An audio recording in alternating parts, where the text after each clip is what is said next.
Era uma noite fria e silenciosa, a primeira de um inverno que prometia ser particularmente rigoroso. Clara, uma jovem e metódica bibliotecária, estava sozinha em sua casa antiga, um imóvel de 2 andares que datava do início do século XX. A casa tinha seu charme, mas também carregava uma certa aura de mistério, como se cada cômodo tivesse suas próprias histórias e segredos enterrados. Clara havia acabado de se deitar, após um dia cansativo no trabalho. A luz suave da lâmpada ao lado da cama lançava sombras dançantes nas paredes, criando um ambiente quase reconfortante, apesar do frio que penetrava pelas frestas das janelas. Mas algo naquela noite estava diferente. Uma sensação de desconforto a envolvia, uma inquietação que ela não conseguia explicar.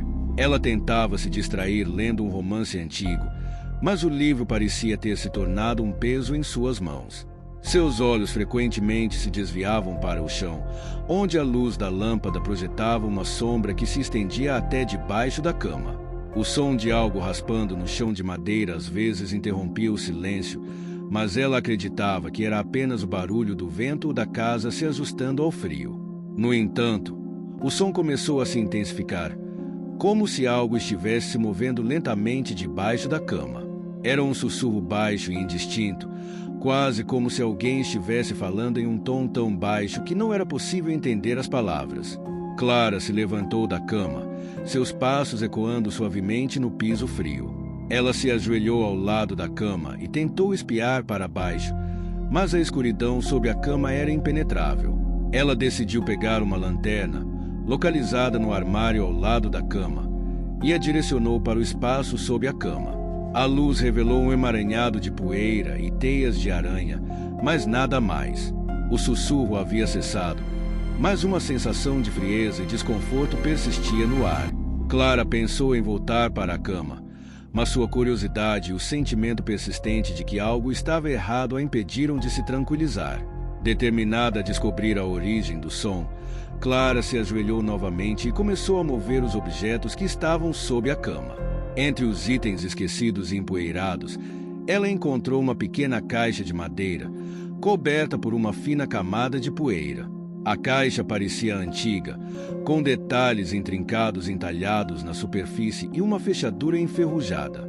O sussurro recomeçou, mais alto e mais agudo do que antes, como se algo estivesse tentando sair de dentro da caixa. Clara hesitou, mas a curiosidade venceu o medo. Com um pequeno pé de cabra que encontrou em uma gaveta, ela conseguiu forçar a fechadura da caixa. Dentro, havia uma coleção de objetos que pareciam ter sido esquecidos há muito tempo. Fotografias antigas em preto e branco, cartas desgastadas e uma pequena boneca de porcelana com olhos de vidro, que pareciam brilhar de maneira sinistra à luz da lanterna. Clara folheou as cartas que estavam escritas com uma caligrafia estranha e desconexa, e tentou examinar as fotografias, mas não conseguiu identificar nenhuma das pessoas nelas. O sussurro tornou-se um grito inaudível, um som que parecia vibrar diretamente em seus ossos. A boneca, com seus olhos de vidro, parecia a mais perturbadora de todas. Clara a pegou com cuidado, tentando não tocar demais para não sentir um desconforto físico. No instante em que a boneca entrou em suas mãos, a temperatura do quarto pareceu cair drasticamente e um medo visceral tomou conta dela. Ela tentou afastar o pensamento de que a boneca estava viva, mas não conseguia ignorar a sensação de que algo estava errado. O sussurro se transformou em um murmúrio insistente, quase como se estivesse tentando se comunicar. Clara tentou se acalmar colocando a boneca de volta na caixa e fechando a tampa. O som cessou novamente, mas o pânico ainda estava presente. Decidida a se livrar dos objetos, Clara pegou a caixa e a levou para fora, para o quintal. Ela acendeu uma fogueira, jogando a caixa e seus conteúdos nas chamas. A caixa queimava lentamente, as chamas consumindo os papéis e a boneca. Enquanto o fogo queimava, Clara podia sentir uma presença invisível, como se os objetos queimados estivessem tentando se libertar da destruição. O sussurro voltou, agora mais distante, mas ainda presente, como uma lembrança persistente de algo que havia sido despertado. Clara se retirou para dentro de casa, trancando todas as portas e janelas, mas a sensação de ser observada não desapareceu. Naquela noite, Clara teve pesadelos vívidos e aterrorizantes.